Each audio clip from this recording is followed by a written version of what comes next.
Court ruling more than 2,000 miles away could have a dramatic effect on reproductive health care right here in California. Justices in the Alabama Supreme Court ruling that frozen embryos are protected as children. As our Jesse Gary shows us, the ruling could spell major changes for in vitro fertilization. For decades, in vitro fertilization has allowed couples suffering with conception issues to achieve pregnancy. But recently, the Alabama Supreme Court ruling frozen embryos awaiting implantation into a woman's uterus have the same legal protections as children. We have seen more broadly an expansion of kind of fetal personhood ideology in law, and it's not unusual for states to sort of copy one another when they're creating new legislation or even when courts are determining things. The High Court ruling in the Cotton State Thursday sending shockwaves through the South and beyond. Some couples considering using the high-priced technology to conceive, now on the brink of reconsidering because of the potential legal ramifications. The court said 3 couples whose frozen embryos were destroyed can sue.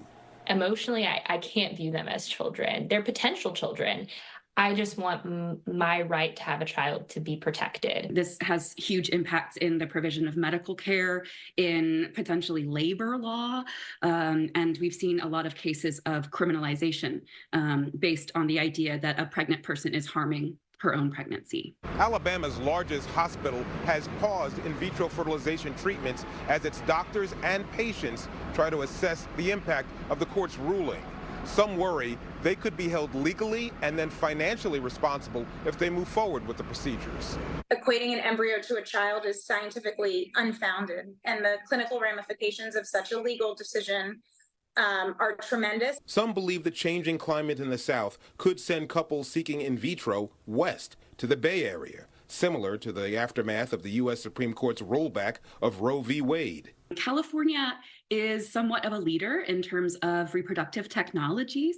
And so people were traveling to California for care before, but I think now there is certainly a much greater incentive. The Alabama ruling could be appealed to the U.S. Supreme Court as it becomes the latest example of civil discord.